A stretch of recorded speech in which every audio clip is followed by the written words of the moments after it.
bayangan saya mengikuti RKMI yang pertama itu adalah apa ya, sesi curhat tapi yang membosankan karena harus apa ya, mungkin ada teksnya, panduan yang panjang dan lain sebagainya. Karena suami saya itu kalau berlama-lama duduk dan banyak orang itu nggak suka. Jadi awal-awal mau ikut RKMI itu juga saya effortnya yang lebih besar karena harus pertama kali tentu saja ayo mengajak. Nah, ajakan itu tidak serta-merta ditanggapi dengan baik, jadi harus dengan rayuan, dengan apa ya, ya pokoknya membutuhkan effort yang lebih.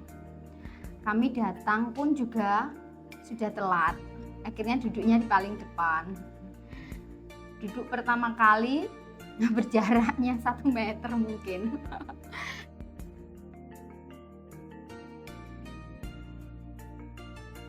Perasaannya sih senang karena kita bisa bertemu dengan banyak keluarga, bisa mengetahui permasalahan mereka dalam keluarga mereka, dalam merawat iman mereka, dalam berdoa, dalam keseharian mereka gitu.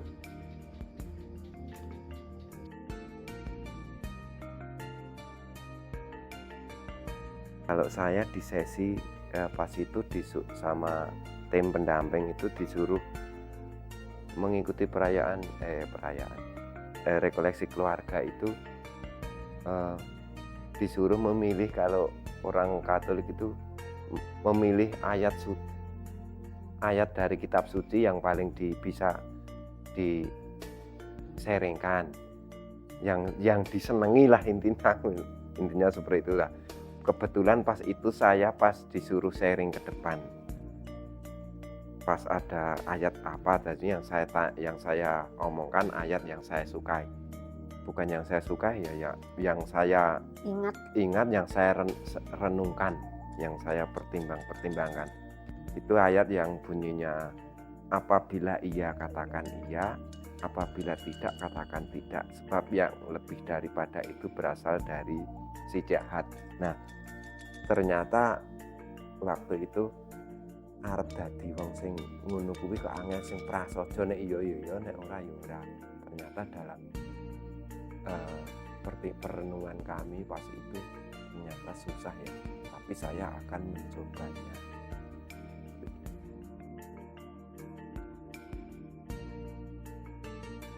Baru ya saya jadi lebih bisa memahami pasangan saya seperti apa, saya harus bagaimana menghadapinya. Nah, itu jadi lebih bisa mengerti, itu aja, bisa mensyukuri, bisa menerima pasangan kita gitu. Ya, saya berusaha sih sebaik mungkin biar dia bisa ikut berdoa, bisa baca Alkitab. Mudah-mudahan ke depannya. Kalau saya sendiri sekarang jadi lebih berusaha lebih terbuka lah, bisa komunikasinya lebih lagi gitu. Sama anak juga kita sering ngobrol, nanya gimana di sekolah apa gitu, pokoknya lebih membuka biar anak juga ada komunikasi dengan orang tua. Jadi anak juga, oh ya, orang tuaku bisa dianggap jadi teman, jadi ya orang tua, ya sahabat, bisa curhat dengan orang tua. Jadi nggak memendam permasalahan dengan sendiri gitu aja. Jadi anak pun juga lebih terbuka. Iya, dia lebih punya masalah itu bisa langsung, aku tadi di sekolah kayak gini mak. Jadi dia bisa curhat.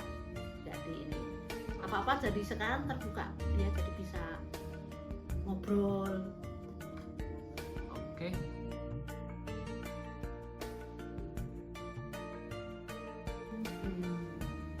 Setelah mengikuti RKMI, banyak doa yang dijawab ternyata. Ketika kami bersekutu, maksudnya kami terhubung dengan gereja, istilahnya umat yang lain, ternyata mungkin doa itu mungkin jika yang mendoakan itu banyak orang itu cepat terkabulnya itu mungkin benar. Ketika kami terhubung dengan RKMI dan satu sama lain tuh banyak doa kami yang terjawab. Anak-anak studinya bagus, baik, terus tumbuh kembang mereka juga baik. Kami diberikan kesejahteraan lebih. Tuhan sungguh baik.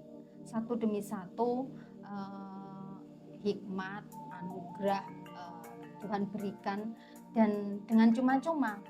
Ternyata Tuhan itu baik kalau kita memang mau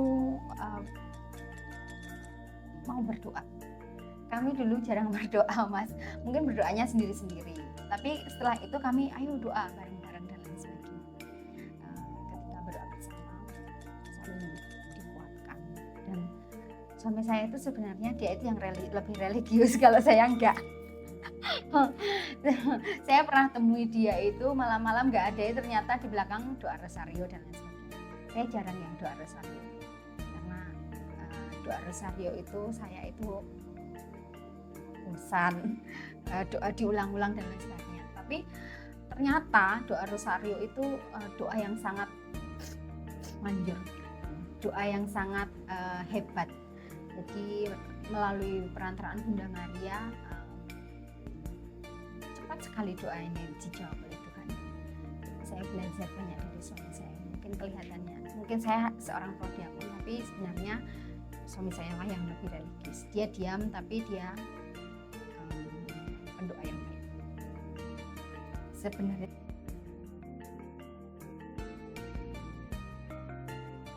kalau sebelumnya itu saya itu dulu itu jarang ya humoris sama si istri, sama keluarga, bahkan sama bapak simbok saya itu kadang itu sering ada gojekan pas lagi di depan TV atau pas apa itu, jadi ada humor sedikit gitu. Kalau dulunya saya kurang biasanya begitu. Anteng, terus sekarang itu udah bisa ngobrol sama keluarga. Jadi ngobrol itu ada humorisnya, nggak terlalu serius banget juga, tapi tidak sampai natoni wong liya sang keluarga lah dalam gojekan. Menyakiti.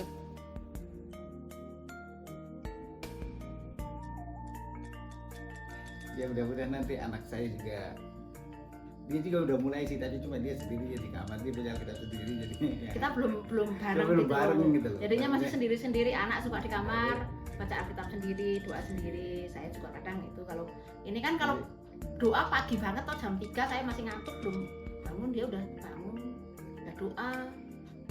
Malam juga dia sebelum tidur memang sudah di sini doang gitu.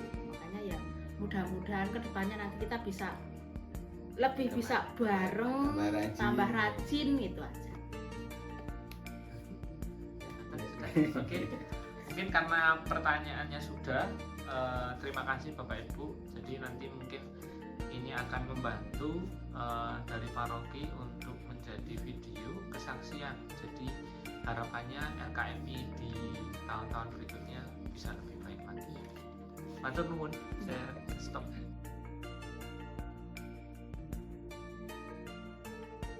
Tertarik mengikuti kegiatan RKMI karena bisa berkumpul bersama keluarga yang lain, bisa berkumpul dengan teman-teman, bisa bermain bersama teman-teman, bisa bernyanyi bersama, bisa berdoa bersama, dan berkegiatan dengan keluarga.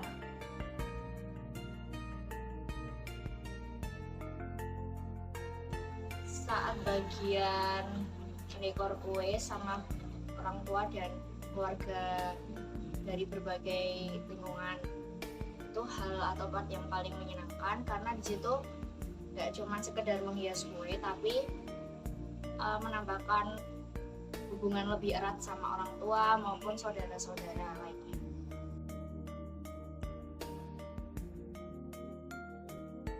Ya, setelah mengikuti kegiatan RKMI, saya lebih sering berdoa baik sendiri maupun dengan keluarga, lebih aktif mengikuti kegiatan gereja dan lingkungan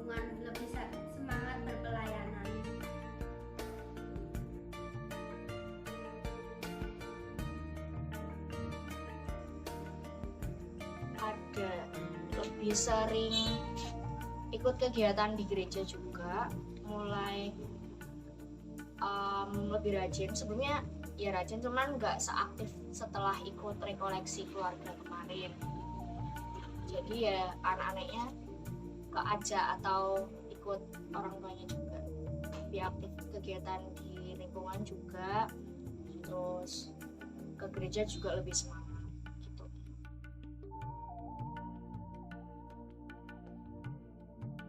Terima kasih. Kalau dari pribadi saya, kemarin menjadi panitia itu karena kami sudah terbentuk menjadi di dalam tim KPHB, yaitu kursus perkawinan itu.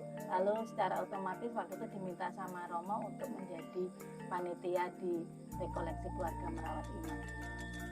Ya, kami merasa terpanggil sebagai umat karena merupakan program yang luar biasa, yang bagus dari paroki. Maka kami sebagai umat juga ikut bertanggung jawab untuk mensukseskan program itu. Maka kita bergayung sambut dan kita semangat untuk menjadi panitia begitu.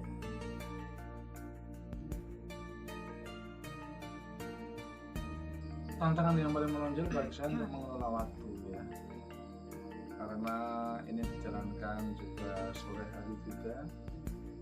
Saya pulang kerja sudah sore dan juga ada waktu-waktu tertentu saya tidak bisa ikut. Karena apa?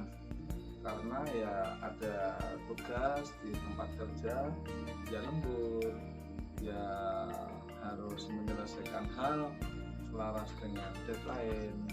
Tapi lebih dari itu, bagaimana yang lebih utama, saya juga bisa mengelola tantangan yang lebih konkret. Kalau waktu sudah mepet gitu, saya tetap mempunyai semangat. Tantangan kalau saya awal itu saya merasa agak pesimis ya Mas ya, untuk terlaksananya RKMI itu, karena kami ketika mengajak anggota warga di lingkungan kami itu banyak yang tidak sanggup. Tidak sanggupnya karena apa? Karena waktu itu ada sebenarnya bukan persyaratan ya. Sebisa mungkin memang itu kalau bisa suami istri. Lalu yang kedua ada apa istilahnya daya tarik, seandainya nanti bisa atau apa peserta rekoleksi itu bisa mengikuti selama 7 kali pertemuan ya Pak ya, itu selama berturut-turut tidak pernah putus, itu nanti akan ada surat apa kekancingan dari Bapak Uskup. Nah itu berkat khusus dari Bapak Uskup. Nah itu yang menjadi keberatan bagi mereka kalau harus apa berturut-turut selama 7 kali.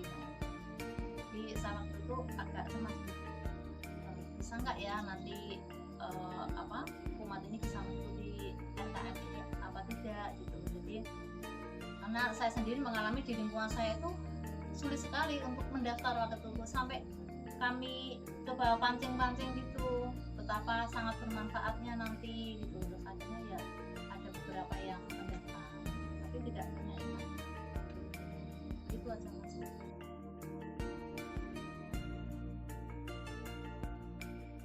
Dampaknya bagi keluarga atau dampak bagi peserta yang mengikuti itu yang saya melihat bahwa ada yang mengaku bahwa setelah saya mengikuti rekoleksi keluarga merawat iman, saya jadi rajin berdoa, minimal doa angelus itu dilakukan secara bersama-sama gitu. Jadi dari sama anaknya yang masih kecil, karena Angelus itu setiap jam 6, jam 12 dan jam 6 sore gitu ya. Kemudian doa bersama ketika mau tidur dan sebagainya itu dilakukan oleh keluarga itu. Dan keluarga-keluarga yang lain juga saya mendengar efek daripada mengikuti rekoleksi keluarga merawat iman menjadi lebih semangat gitu ya, terbuka. Yang tadinya sudah marah-marah, temperamen mungkin ya, itu mungkin agak agak berkurang gitu ya, karena ada yang mengaku saya malas tapi setelah itu terbuka jadi lebih enak di dalam keluarga itu, dia merasakan sendiri, dia dan sharing sendiri gitu ya.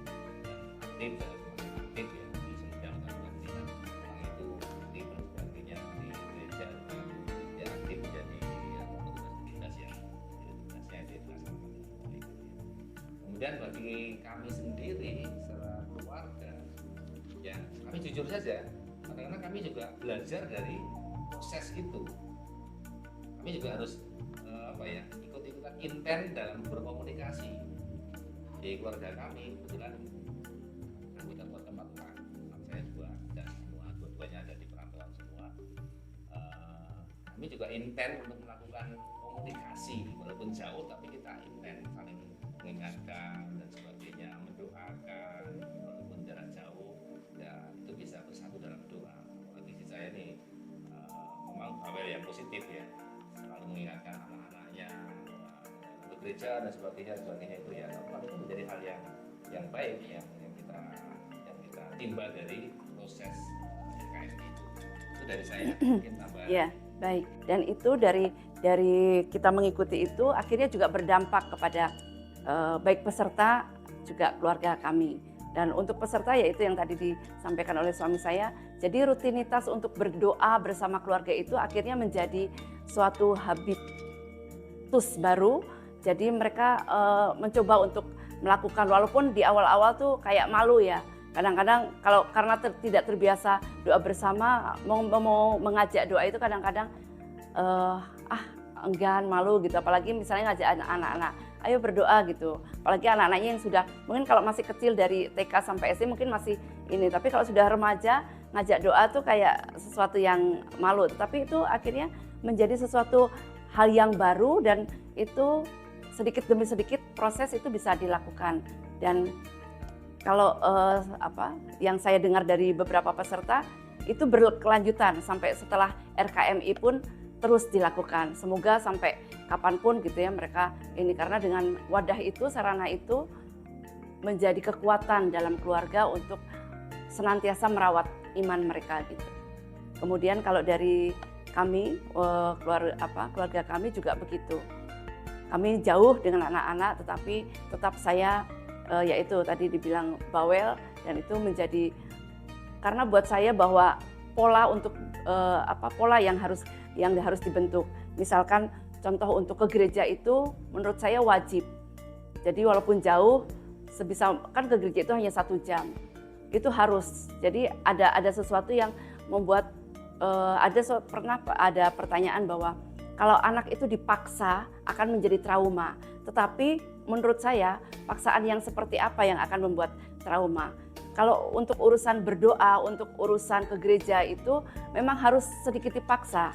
Karena itu akan nantinya menjadi pola. Kalau sudah menjadi pola pasti akan menjadi suatu kerinduan kalau ada sesuatu yang tidak dilaksanakan. Misalkan terus kita tidak ke gereja, pasti nanti bertanya, kok santai-santai nggak ke gereja? Nah itu akan menjadi sesuatu yang menjadi karena sudah terpola. Dan itu semoga menulari untuk banyak orang gitu, karena memang wajib ke gereja itu wajib, jadi kita terus harus ngupaya-upaya itu. Dan itu rasanya tidak menjadi trauma, nanti anaknya jadi malas ke gereja karena terus dipaksa gitu. Sesuatu hal yang baik menurut saya untuk urusan ke gereja ini ada satu paksaan, desakan sedikit, karena setelah ke gereja pasti tidak ada yang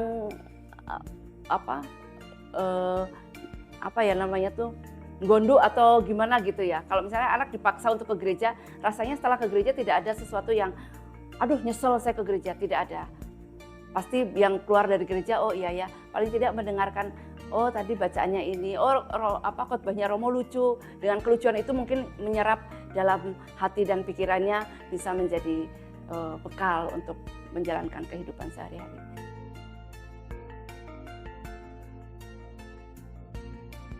Kalau dari saya cukup singkat saja, mungkin peserta sangat antusias mengikuti acara itu karena memang acara itu kan 7 pertemuan, dimulai dari bulan Mei.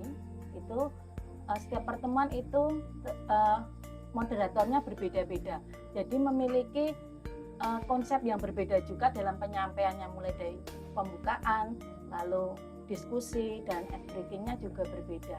Nah, itu kebanyakan dari peserta itu sangat antusias dan mengikuti program RKM itu dengan semangat dan sukses. Mungkin ada beda ya kalau dengan saya.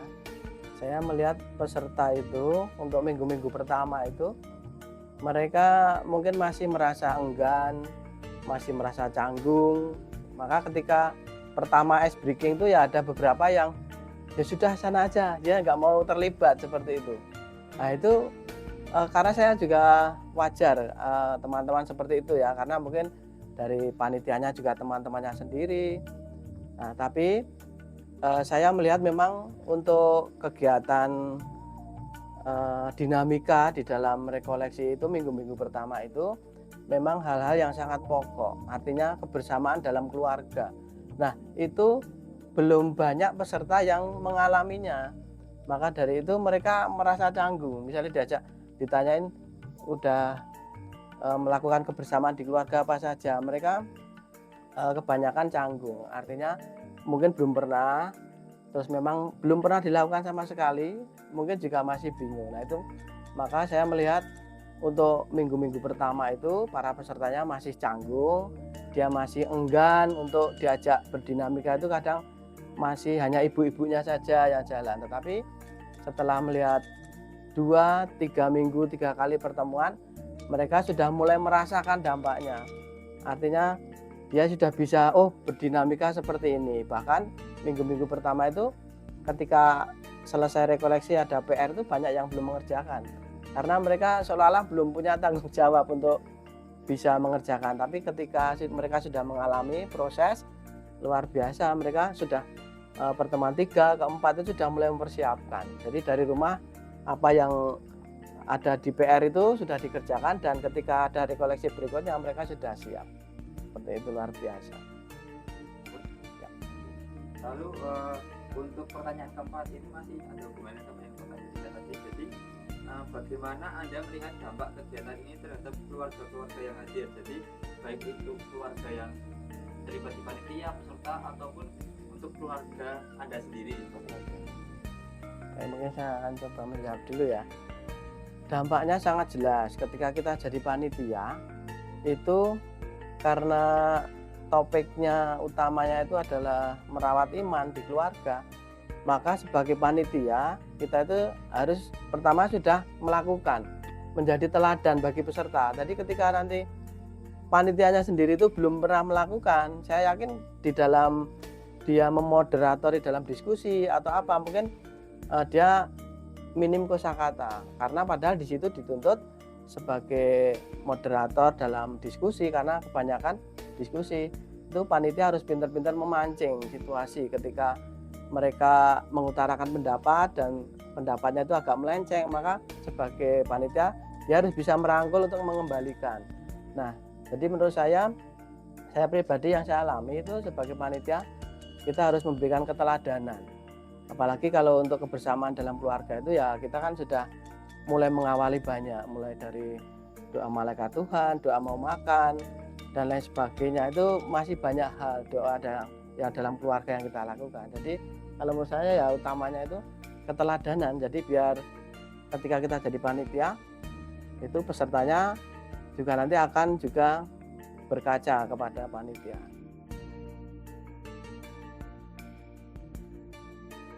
Harapan ya baik RKM ini keluarga merawat ini iman ini misalnya bisa dikemas menjadi sebuah kegiatan yang periodik, entah semesteran atau tahunan, ya itu saya pikir akan berdampak luas untuk tumbuh kembang dan juga untuk tanggung jawab warga gereja terhadap gereja yang harus dia hidupi. Sekali lagi poin saya kembali lagi membangun gereja yang hidup. Karena di situ keprihatinan utama ya, Jadi gereja bukan hanya sebagai simbol, tapi gereja menjadi pola hidup. Dengan gereja menjadi pola hidup, di situ juga kita bersama-sama membangun gereja yang hidup. Bukan pertama-tama bangunan fisik, tapi bagaimana kita bisa mengolah diri kita menjadi gereja yang hidup. Kalau diri warga gereja itu sudah bisa membangun diri sebagai gereja yang hidup, tentu untuk urusan fisik, untuk urusan optimalisasi kegiatan, untuk urusan tanggung jawab yang lain, itu menurut hemat saya akan dengan sendirinya mengikuti. Kalau sudah terbangun sebagai gereja yang hidup, warga gereja yang hidup, itu saya berpandangan, berharapan, dan juga bermohon. Dari saya sama juga Mas, saya juga ingin seandainya nanti ke depannya itu kegiatan seperti ini tetap diadakan. Misalnya ya seperti tadi disampaikan Bapak, mungkin bisa per semester, bisa per tahun, supaya ada kelanjutannya.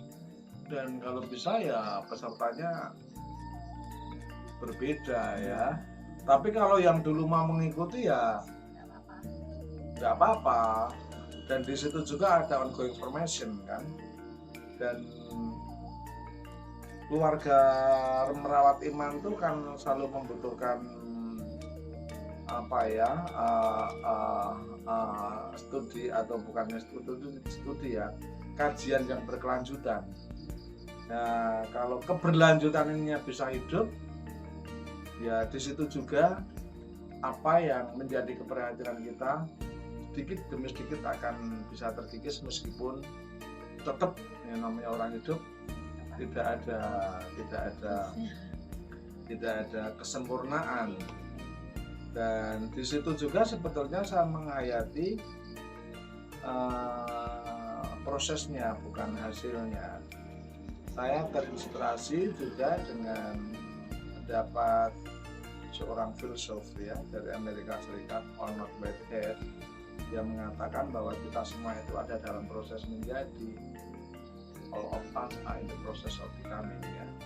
Dan di situ saya merasa ya kita semua ada dalam proses menjadi, dan kita pertama-tama bukan melihat hasil, kita selalu berproses untuk menuju kesempurnaan, meskipun kesempurnaan yang ideal itu milik Tuhan semata gitu.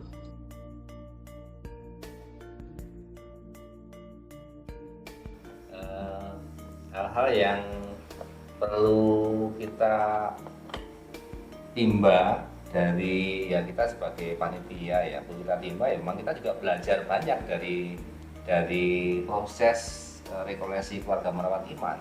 Terus terang kita juga belajar dari mereka, karena kita diingatkan kembali oleh proses wah ini kok ibu-ibu atau keluarga-keluarga ini kok getol sekali, dan tadinya dipancing begini kemudian jalan, sehingga kita juga tergelitik juga, wah ini sayang loh kalau kita melewatkan itu. Jadi kita juga termotivasi juga untuk semakin dalam lagi untuk menjalankan pelayanan yang ada gitu ya. Jadi kita saling mengisi juga sebetulnya Mas, kayak gitu. Ya, tambahan dari saya bahwa panitia itu juga menjadi peserta. Jadi kita betul mendampingi para peserta, tetapi dengan mendampingi itu ya menjadi peserta juga, dan dengan mendampingi itu dalam tanda kutip kita juga mengajar ya. Jadi kita belajar dari mengajar. Artinya dalam pendampingan itu kan kita istilahnya mengajar juga ya, memancing untuk supaya peserta itu bisa berbicara, dan itu juga akhirnya menjadi inspirasi buat kita semua dengan sharing-sharing yang mereka berikan itu. Ternyata mungkin ada sesuatu yang tidak kita laksanakan atau kita tidak alami, tetapi dari peserta yang men-sharingkan itu akhirnya menjadi motivasi dan inspirasi juga begitu.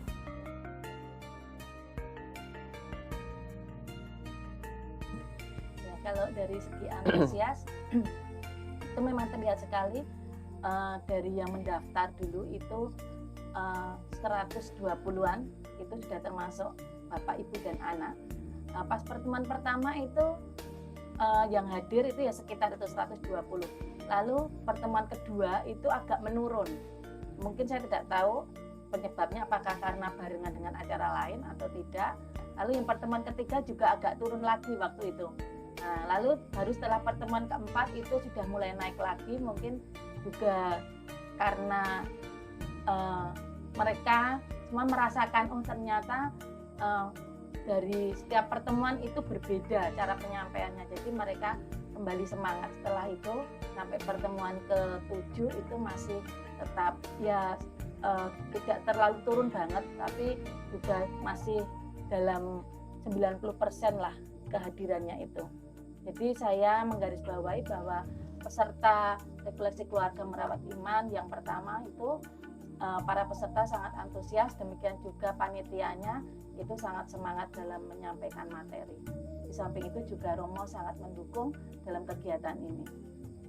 Dari saya itu. Mungkin saya bisa nambahin sedikit. Banyak umat yang merasa kecewa karena tidak ikut.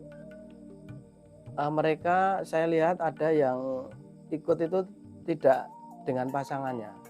Artinya begitu besar keinginannya untuk bisa mendapatkan pengalaman baru. Maka mereka mendaftar hanya sendiri, ada yang sendiri, bahkan suaminya belum bisa gabung karena kegiatan. Nah, dari situ saya bisa melihat bahwa semangat umat kita itu sebetulnya luar biasa. Ada. Nah, ada beberapa yang tidak ikut saja itu merasa gelo gitu ya, tidak bisa ikut, tidak bisa gabung.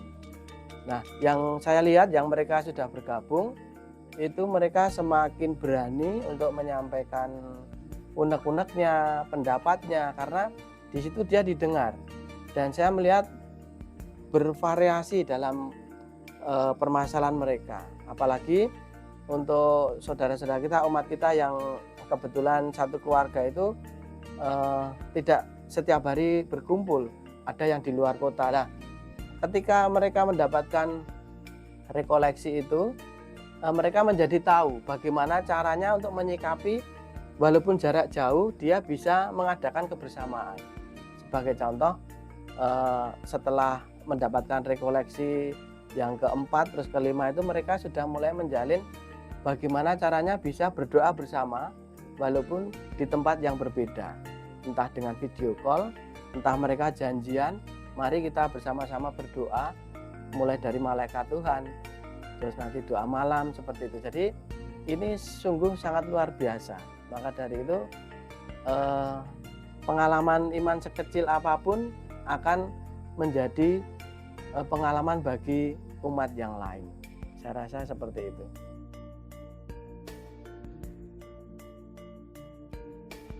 Saya juga sangat senang dengan ini tadi materi yang menunjukkan bahwa di situ keluarga adalah harta yang paling berharga. Itu saya sangat terkesan dan saya jadi menyadari juga meskipun sejak awal saya itu memang sangat memperhatikan, peduli terhadap keluarga. Apalagi kemarin ketika ada materi itu ya saya sangat semangat. Itu juga. Udah nggak ada tambahan lagi.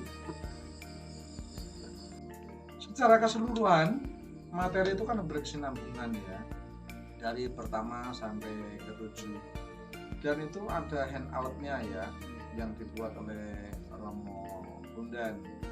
Dan kalau ditanya sungguh yang mana paling mengesan, ya kalau di-download semua ya rata-rata hampir sama, karena itu memang materi yang berkesinambungan ya. Kalau hanya memetik salah satu materi nanti melupakan materi yang lain, ya tidak tahu akarnya bagaimana, tujuannya bagaimana, dan manfaatnya apa.